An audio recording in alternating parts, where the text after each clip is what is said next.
Hello, and welcome to Creepy Raindrops. Before you drift off to sleep, let me tell you a story. A story that will help you relax and fall into a deep, peaceful slumber. Sit or lie down comfortably, and let the world around you slowly fade away.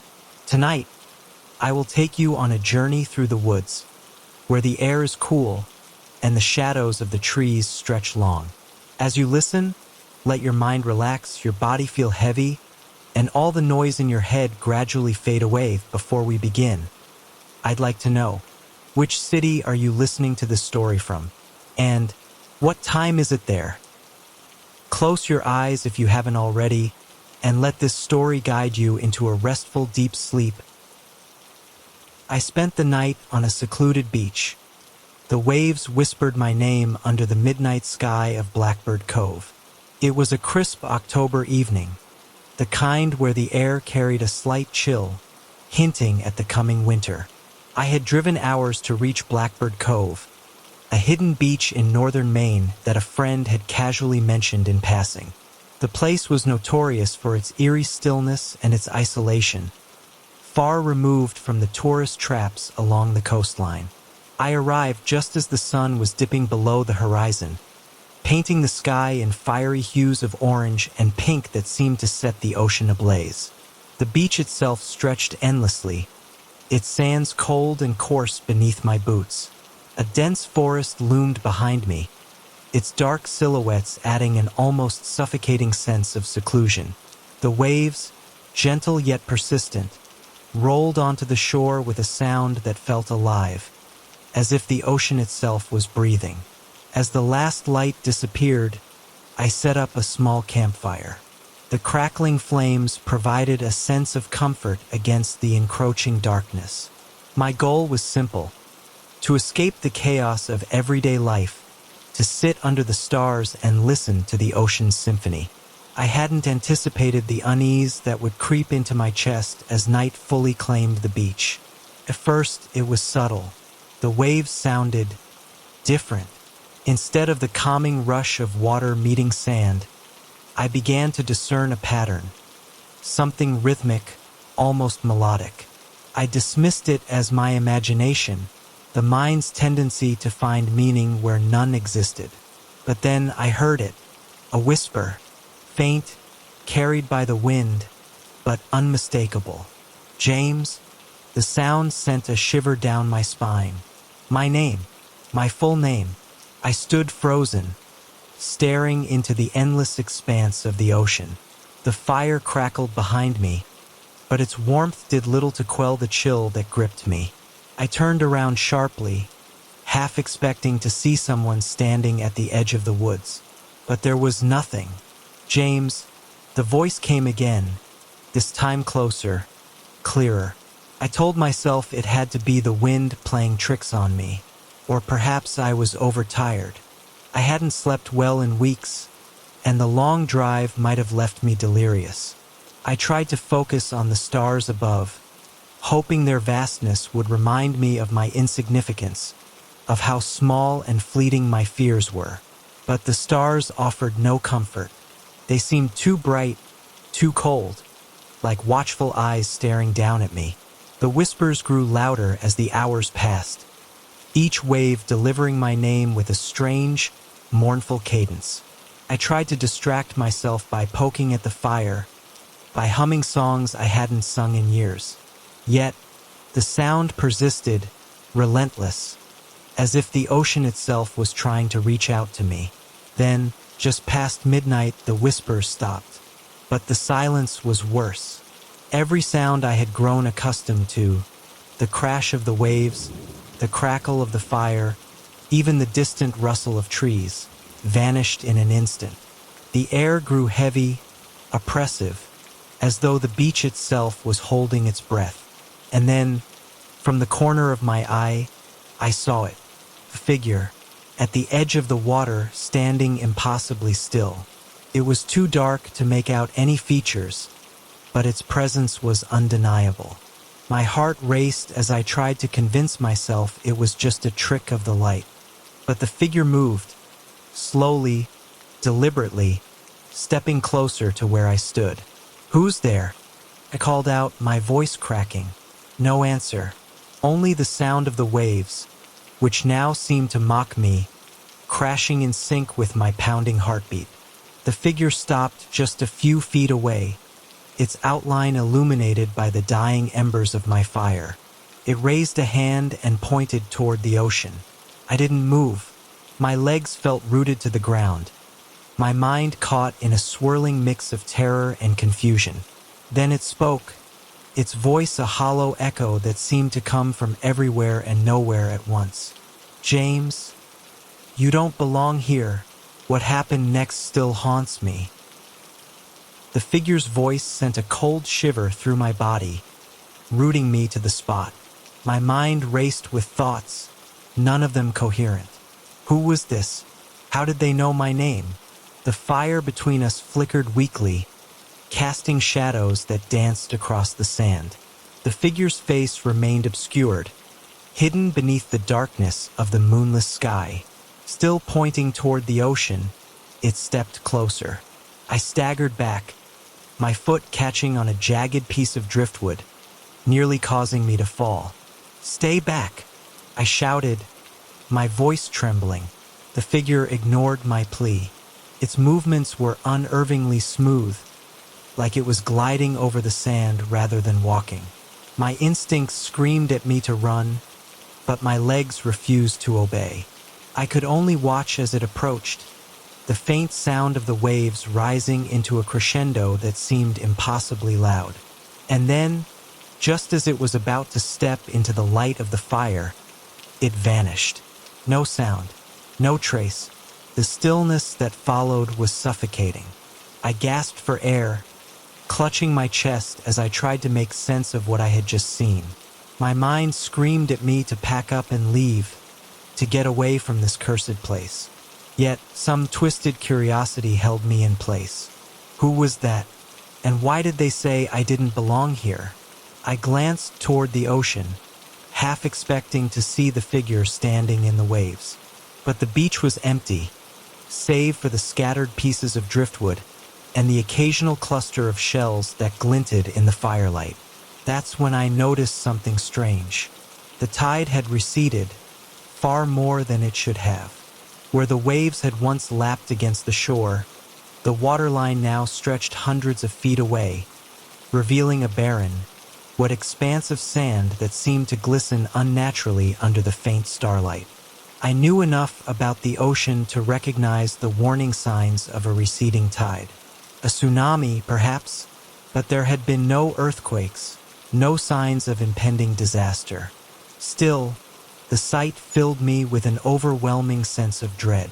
"Leave," the voice was back, but this time it didn't come from the figure or any single direction. It seemed to echo from the very depths of the ocean, carried on the wind like a mournful song. I spun around, scanning the beach and the tree-line behind me. There was no one, nothing, just the fire and the oppressive darkness. A sudden gust of wind extinguished the flames, plunging me into pitch blackness. Panic surged through me. I fumbled for my flashlight, which I had left beside my backpack, but when I turned it on, the beam flickered weakly before dying completely. My phone was no help either, no signal, and the battery icon blinked red before the screen went dark. I was alone in the dark, or so I thought. The sound of footsteps squishing against wet sand broke the silence. They were coming from the direction of the ocean. I turned, my eyes straining to adjust to the darkness. First, I saw nothing. Then, faintly, I began to make out shapes, several of them emerging from the water. They walked upright, their movements jerky and unnatural. Their forms were indistinct, as if they were made of shadows rather than flesh and bone. And yet, I could feel their eyes, or whatever passed for eyes, locked onto me. A primal terror gripped me, and finally, my legs obeyed. I turned and ran, my feet pounding against the sand as I made for the tree-line. The dense forest that had seemed so forbidding earlier now felt like my only refuge. But the moment I reached the first line of trees, I froze. There, carved into the bark of one of the larger trunks, was my name. Not just once, but dozens, no, hundreds of times. James, James, James asterisk asterisk. The letters were etched deep, as if by claws or some other jagged tool. Some carvings were fresh, the sap still oozing from the wounds in the wood. Others were old, faded, covered in moss. I stumbled back, nearly losing my footing. My mind reeled as I tried to process what I was seeing. This couldn't be real. It had to be a hallucination, a trick of the mind brought on by exhaustion and fear. But the footsteps were still behind me, growing louder, closer. I bolted deeper into the forest, my breath coming in ragged gasps. The air was thick and damp, and the ground was uneven, covered in roots and fallen branches that threatened to trip me with every step. The whispers returned, now more insistent, more numerous. James, come back. You don't belong here.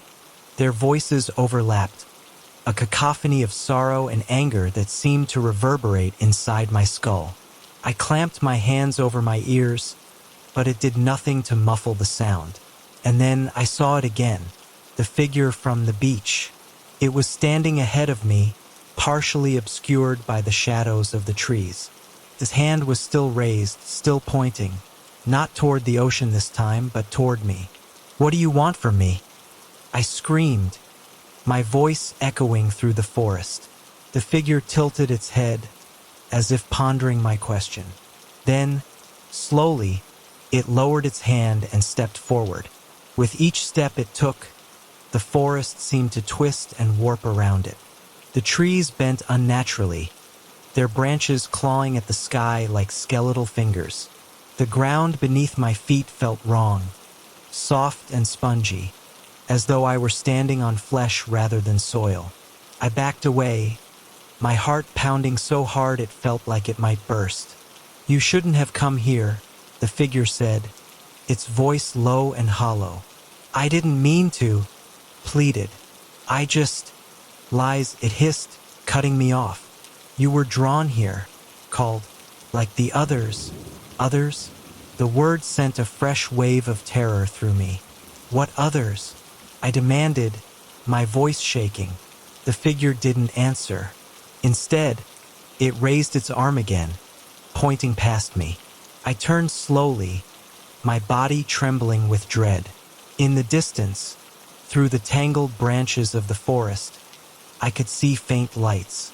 They flickered like candles, casting an eerie glow that seemed to pulse in time with the whispers. "Go," the figure commanded. I didn't want to obey, but I couldn't resist. My legs moved on their own, carrying me toward the lights.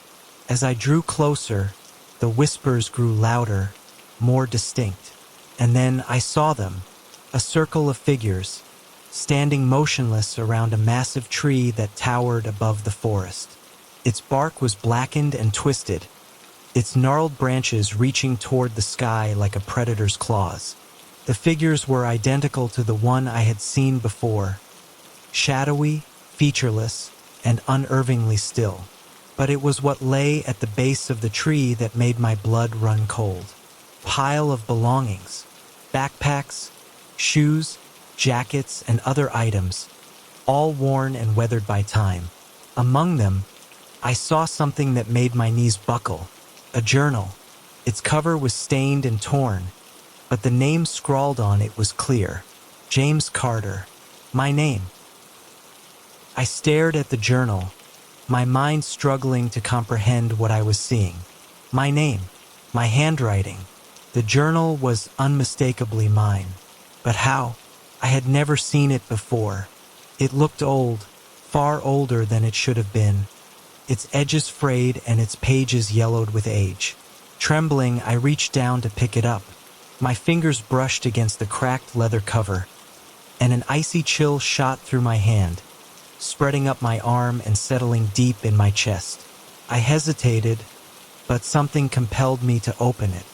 The pages were filled with entries, written in my own handwriting, though I had no memory of writing them.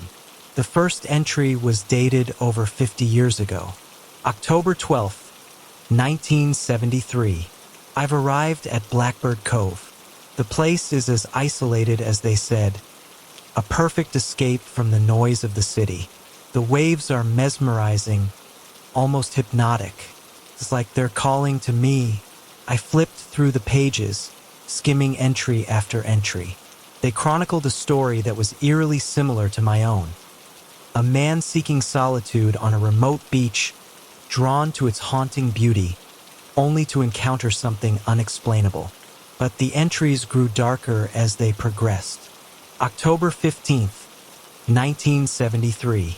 The whispers started last night. First, I thought it was the wind, but now I'm not so sure. They know my name.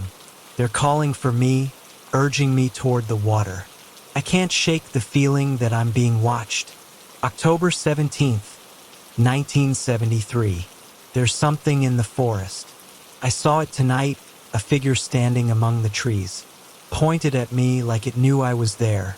I don't feel safe anymore. My breathing grew shallow as I flipped to the final entry.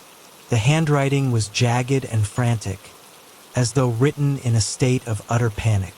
October 18th, 1973. They're here. I can hear them surrounding the camp. The figure was just the beginning. There are more of them, so many more. I tried to leave, but the forest won't let me. The trees, they move. They block the path. I don't think I'll make it out of here. If anyone finds this, please. The entry ended abruptly, the ink trailing off the page. My hands trembled as I clutched the journal. My pulse pounded in my ears, drowning out the whispers that still filled the air. I didn't know what to think. Was this some kind of sick joke? But the journal felt too real, too personal. And the more I read, the more I felt a strange sense of déjà vu, like I had lived this before. You were warned, a voice whispered behind me. I spun around, clutching the journal to my chest. The shadowy figures had closed in, forming a tight circle around the massive tree. Their heads, or what I assumed were their heads, were tilted toward me, their featureless faces locked in silent scrutiny. Why me? I managed to choke out. What do you want from me? You came here, the voice replied, though I couldn't tell which figure had spoken. You ignored the warnings. This place is not for the living. I stumbled back, shaking my head. I didn't know. I didn't mean to. Lies, they hissed in unison. The sound was like 1,000 voices overlapping, each one dripping with malice. The ground beneath me began to shift, the sand and soil twisting and churning as though alive. I lost my footing and fell to my knees, the journal slipping from my grasp and landing open on the ground. The tree groaned, its massive trunk splitting down the middle to reveal a hollow void. From within came a low, guttural sound, like the growl of some ancient, slumbering beast. The figures stepped aside, creating a path that led directly to the tree. Enter, they commanded. I shook my head violently, scrambling to my feet. No, I'm not going in there. You have no choice, the voice said. You belong to the cove now. The ground beneath me buckled, and I stumbled forward, closer to the tree. The air grew colder with each step, and an overwhelming sense of despair settled over me, as though all hope was being drained from my body. I tried to resist, digging my heels into the shifting ground, but it was no use. An invisible force pulled me toward the tree, its gaping maw yawning wider as I approached. Stop! I screamed, my voice cracking. Please, I'll leave. I'll never come back. The figures didn't respond. They simply watched as I was dragged closer and closer to the tree. When I was mere feet away, the whispers grew deafening, a relentless chorus of voices that seemed to come from every direction. I clamped my hands over my ears, but it did nothing to block out the sound. And then, Just as I was about to cross the threshold into the hollow, everything stopped. The whispers, the pulling force, the shifting ground. All of it vanished in an instant, leaving me standing in eerie silence. I turned around, my heart pounding. The figures were gone, the forest empty once more. The tree stood tall and silent, its trunk whole and unbroken. For a moment, I thought I had imagined the whole thing. But when I looked down, the journal was still there, its pages fluttering in the breeze. I picked it up, my hands shaking. The entries were still there, my name still scrawled across the cover. A sound behind me made me whip around. It was the ocean. The tide had returned, the waves crashing against the shore with an unnatural ferocity. But as I stared at the water, I noticed something else. Footprints. They led from the forest to the water's edge, then disappeared into the sea. And they weren't mine. The sight of the footprints paralyzed me. They were unmistakably human, yet larger than my own. Their impressions deep, as if made by something impossibly heavy. The tracks began just behind me, emerging from the forest, and ended where the waves met the sand. I stared at them, trying to make sense of it. The figures, could they have left these? No, I thought, they moved too fluidly, too eerily, to leave something as ordinary as footprints. Then who or what had walked into the ocean? A sudden wave crashed violently against the shore, soaking the edge of the footprints and wiping them away as if they had never existed. I clutched the journal tighter, the leather biting into my palms. My instincts screamed at me to leave, to get as far away from Blackbird Cove as I could. But something rooted me in place. A gnawing curiosity, or perhaps some deeper compulsion, kept me there. I needed to understand what was happening. I needed to survive. Taking one last look at the shoreline, I turned back toward the forest. The journal was my only clue, my only tether to understanding what had happened to the others, and to me. The forest seemed different now, as if it had shifted while I was on the beach. The once dense trees appeared farther apart, their twisted branches reaching skyward like clawed hands. The air was colder, the shadows deeper, and the usual sounds of nocturnal life, crickets, distant owls, were conspicuously absent.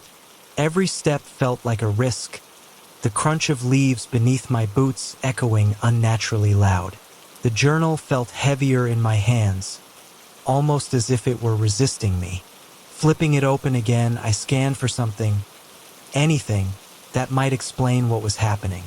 The entries were familiar, their details eerily similar to my own experiences. Then, toward the middle of the book, I found a page that chilled me to my core. It was a drawing, crudely sketched in dark ink. A massive, gnarled tree stood at the center, surrounded by shadowy, humanoid figures. At the base of the tree lay a man, his features barely visible, consumed by roots that twisted and coiled like serpents. Beneath the drawing, in shaky handwriting, were the words, "Asterisk, it always takes them back. Asterisk." I slammed the journal shut, my breath hitching. "Takes them back," I whispered to myself. Back where?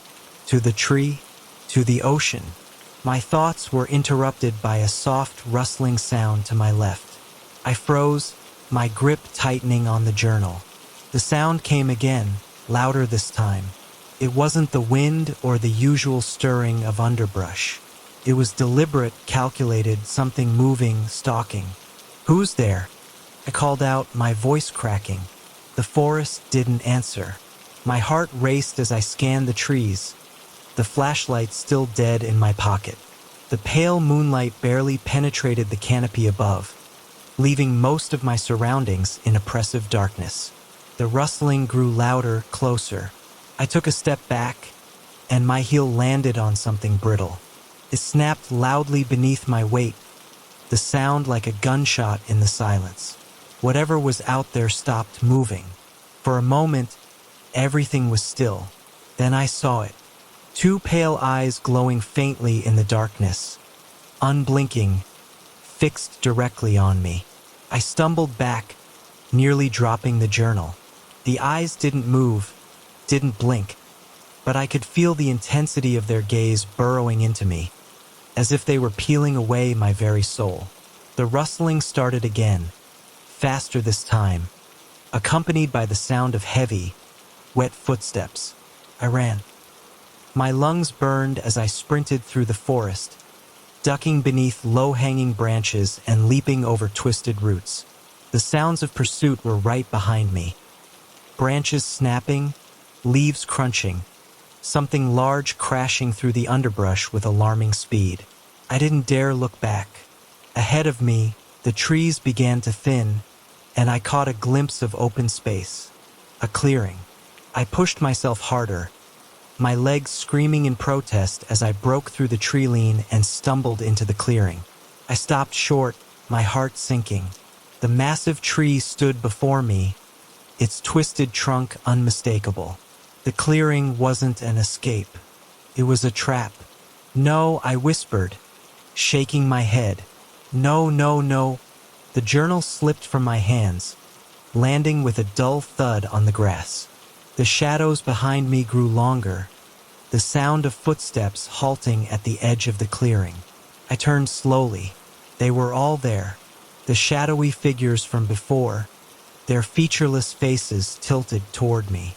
Their bodies seemed to ripple and shift in the faint light, like smoke caught in a draft.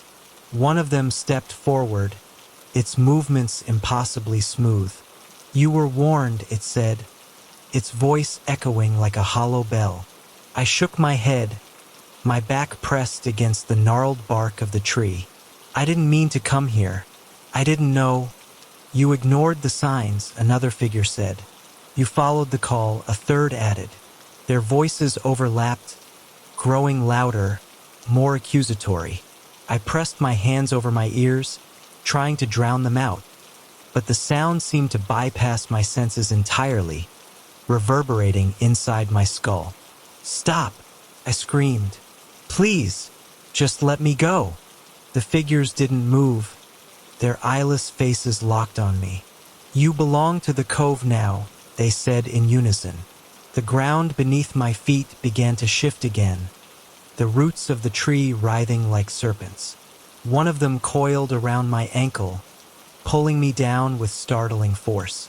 I clawed at the ground, my fingers digging into the dirt, but it was no use. The roots tightened their grip, dragging me toward the base of the tree. I screamed, thrashing wildly, but the shadowy figures remained motionless, their silent vigil unbroken. As the roots began to coil around my chest, I caught a glimpse of the journal lying a few feet away. It was open to a blank page, the edges fluttering in the breeze. And then, to my horror, words began to appear on the page, scrawled by an invisible hand. January 9th, 2025. Asterisk, he didn't listen. He never listens. The cove has him now, asterisk. As the last of the roots pulled me beneath the earth, the journal snapped shut, its cover now blank, devoid of my name. Blackbird Cove grew silent once more, the waves crashing softly against the shore. The darkness was absolute. The roots coiled tightly around me, dragging me deeper into the earth. The air grew colder, and the weight of the soil above pressed down on my chest, squeezing the breath from my lungs. My screams faded, swallowed by the suffocating silence. But I wasn't dead, not yet. Somehow, I was still conscious, my senses horribly alert despite the crushing blackness. The roots stopped their descent, holding me suspended in a strange, pulsing chamber beneath the earth. I could feel them moving, slithering over my skin, digging into my flesh as if they were searching for something. My thoughts were a tangled mess of fear and confusion. Was this the end? Was this how it happened to the others? Then I felt it, a presence. It was overwhelming, filling the chamber with a suffocating weight that pressed against my mind. It wasn't like the figures from the forest. This was older, deeper, and far more malevolent. James. The voice echoed inside my head, low and guttural, each syllable like a hammer striking my skull. It wasn't asking. It was claiming. Who are you? I managed to choke out, my voice barely audible.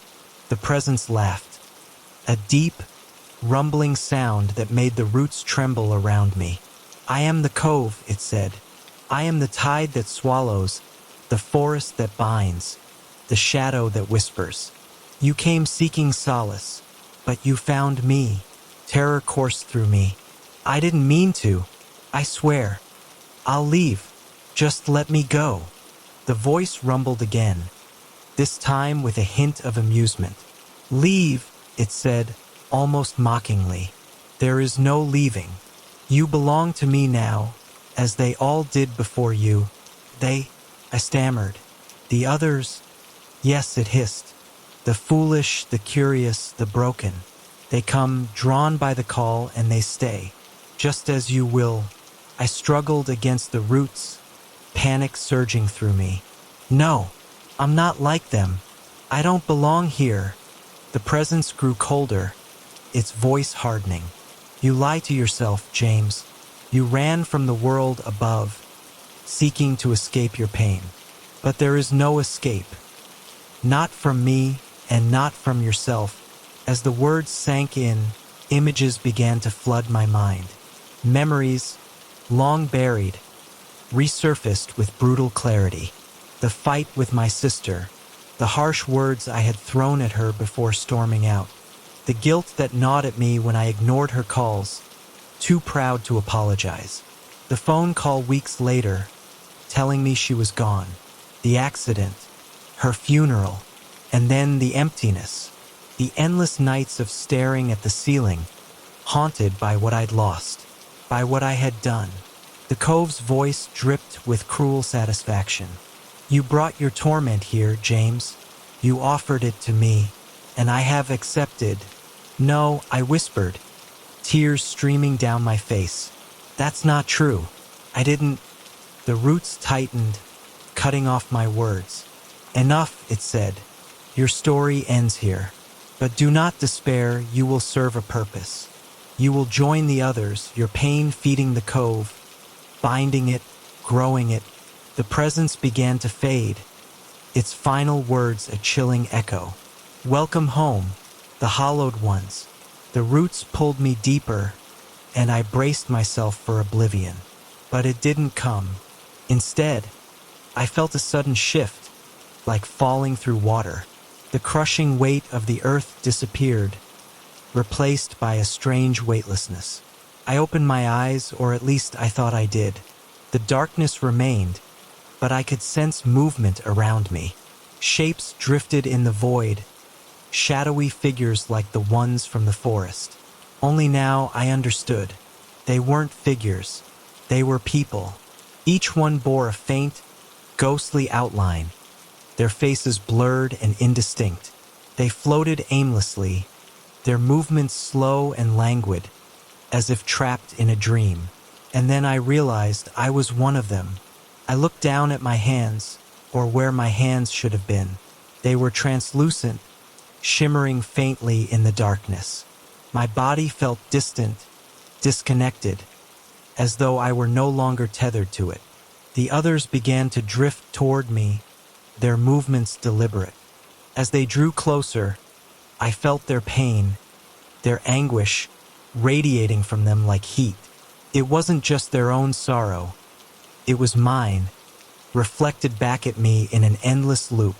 I wanted to scream, to run, to do anything to escape, but I couldn't move.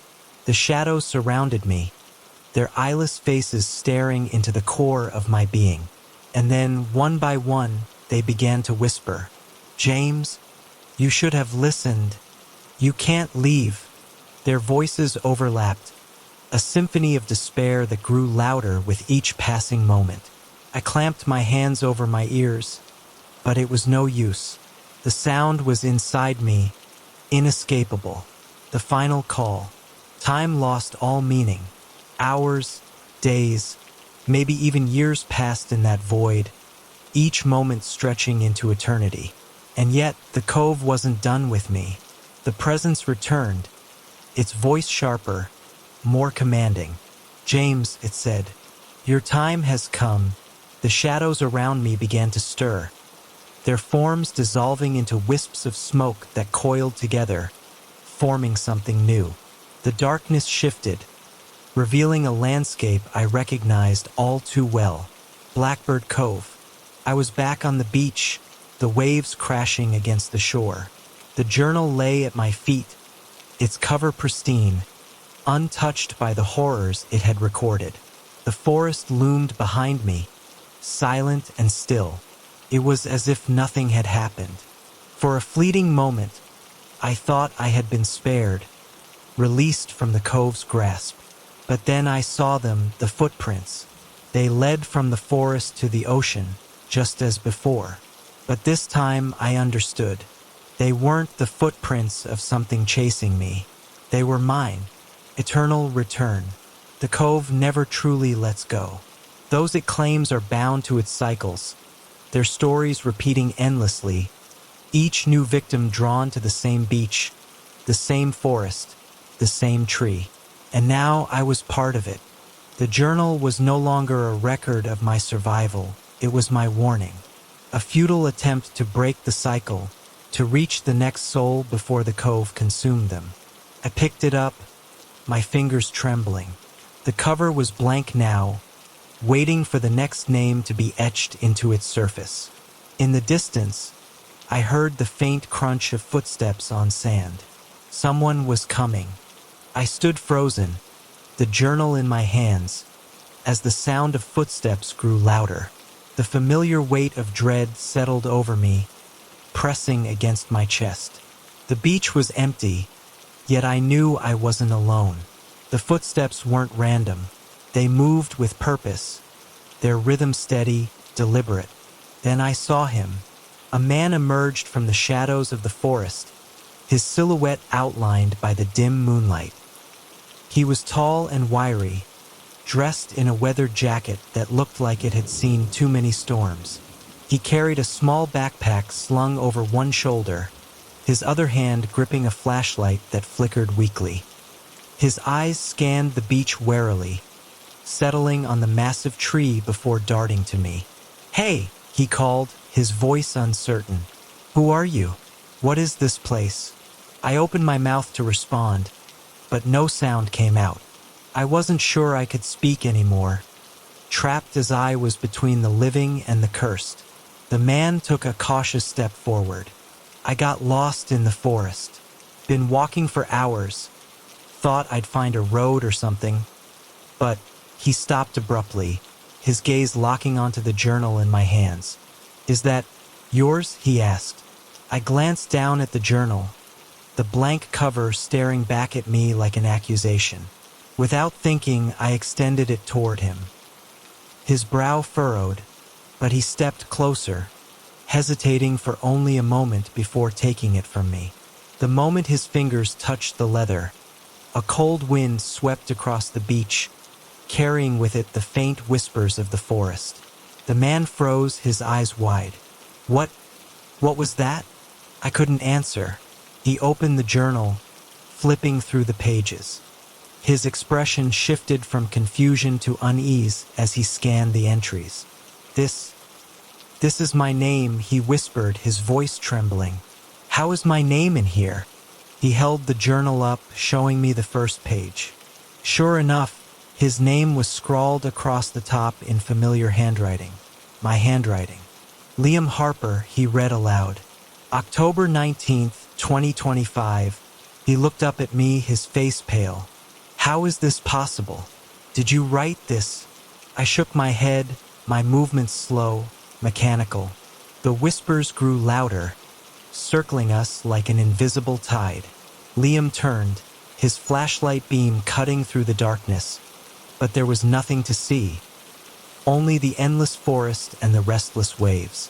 "I need to get out of here," he muttered, slamming the journal shut. He backed away from me, his movements jerky. "You're part of this, aren't you?" Whatever this is, you're part of it.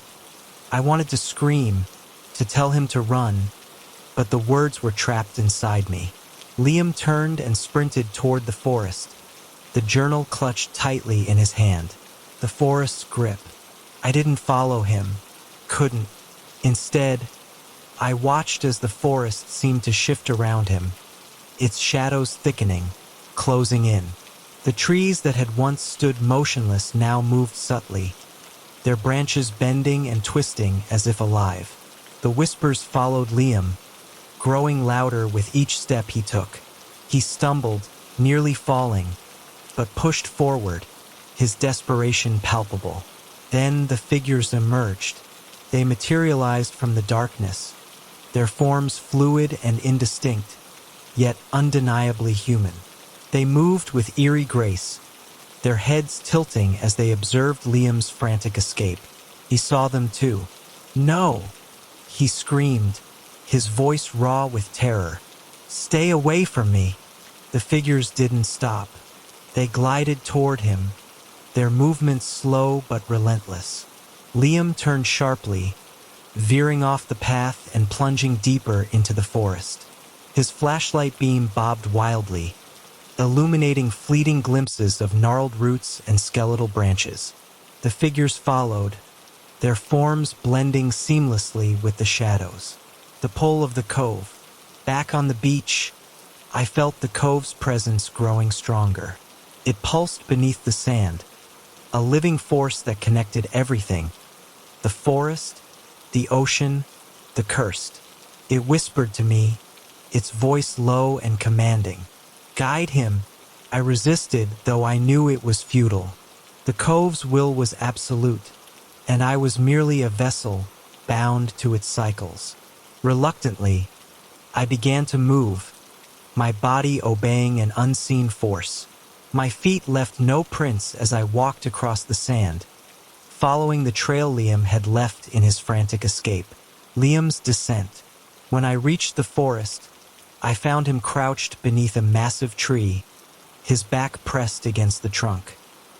He was breathing heavily, his flashlight lying discarded at his side.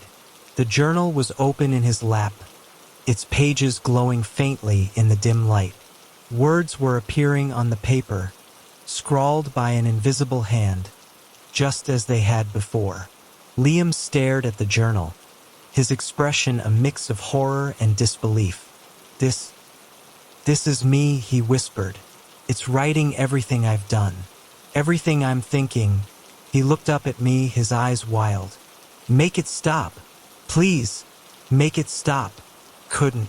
The cove's whispers surrounded us, growing louder, more insistent. The figures appeared again, encircling the clearing, their featureless faces turned toward Liam. He scrambled to his feet, clutching the journal like a lifeline. "What do you want from me?" he shouted at the shadows. "Why are you doing this?" The figures didn't answer. Instead, the ground beneath us began to shift. The roots of the massive tree writhed like serpents, coiling toward Liam with deadly intent. He backed away, his steps unsteady. "No, no, stay away." The roots struck, wrapping around his legs and pulling him to the ground. He screamed, clawing at the earth, but it was no use. As the roots dragged him toward the base of the tree, the journal fell from his grasp, landing open on the ground. I stepped forward, compelled by the cove's will. My hands moved on their own, picking up the journal and closing it with a finality that echoed through the clearing. The whispers ceased. Liam was gone. A new warning. The beach was quiet again, the forest still. I stood at the edge of the sand, the journal once again in my hands. Its cover had changed, now bearing Liam's name etched in bold, dark letters. A new story had been written, a new warning, but I knew it wouldn't matter. The cove would call again, and someone else would come, drawn by its haunting beauty and the promise of solitude. And I would be here, waiting, bound to its endless cycle. Days, or perhaps weeks, passed in a blur. Time had lost all meaning in Blackbird Cove. I wandered the beach and the forest aimlessly, tethered to this place by forces I couldn't see or defy. The journal was always with me, heavy in my hands, its blank cover awaiting the name of the next victim. I'd seen too many faces now, too many people drawn here by the cove's cruel whispers, consumed by its endless hunger. Their screams echoed in my mind, their terror etched into my soul. But tonight felt different. The air was colder, the waves more restless. The forest loomed larger, its shadows deeper. Even the cove's whispers seemed quieter, as if something had shifted. For the first time, I felt a flicker of hope. Hashtag a strange light. As the moon hung low over the horizon, I saw it, a light, faint and flickering, at the far end of the beach. It wasn't like the cold, pale glow of the moon or the eerie luminescence of the cove's figures. This light was warm, golden, almost alive. I hesitated, unsure if it was a trick, another trap set by the cove. But something about it called to me, not with the cove's suffocating compulsion, but with a gentler pull, a promise of something beyond the endless torment. Clutching the journal, I stepped toward the light. Hashtag the guardian. The light grew brighter as I approached, revealing a figure standing at its center. It was unlike anything I'd seen in the cove. A woman, her form bathed in soft golden light. She wore a flowing robe that seemed to shimmer like sunlight on water, her eyes calm and knowing. "James," she said, her voice soft but commanding. I froze, the journal clutched tightly in my hands. Who are you?" Her expression didn't change, but there was a sadness in her eyes. "I am what remains of the ones who came before, those who defied the cove, who sought to break its grip." I stared at her, my mind racing. Break its grip? Is that even possible? She nodded slowly. The cove thrives on pain and despair, on those who carry the weight of their regrets. But there is a way to sever its hold. My heart pounded. "How? Tell me." She held out her hand, palm up. "The journal," she said simply. I hesitated, looking down at the worn leather cover. It felt like a part of me now, an extension of my torment. "Why?" I asked. Her gaze didn't waver. "The journal binds the cove to its victims. Each name written within it strengthens its power, feeding its cycles. Destroy it, and you sever its hold. Not just on you, but on everyone it has claimed." I looked back toward the forest, its shadows writhing like living things. The whispers returned, louder now, desperate. The cove was fighting back, its power surging as it tried to drown out her words. "But what happens to me?" I asked, my voice trembling. The woman's expression softened. "You will face what you've hidden from, the pain, the guilt, but you will be free, and the cove will be weakened, perhaps even destroyed." Her words filled me with equal parts hope and dread. To destroy the journal was to confront everything I had run from, everything the cove had exploited to keep me here. Could I face it? The whispers grew louder, their tone shifting to something almost pleading. The forest seemed to reach for me, its shadows pulling at my edges. I looked back at the woman. "Do it," I said, my voice steady. Hashtag the burning light. With trembling hands, I extended the journal toward her. The moment it left my grip, the cove roared. The ground beneath me shook, the waves crashing violently against the shore. The woman's light flared brighter, blinding in its intensity. She held the journal aloft, and flames erupted around it, golden and pure. The journal burned, its pages curling and blackening. The cove's screams grew deafening, a cacophony of rage and pain that seemed to shake the very fabric of reality. And then silence. The flames consumed the journal entirely, leaving nothing but ash. The golden light enveloped me, warm and soothing, washing away the chill of the cove. I felt the weight lift from my chest, the chains of the cove's grip shattering.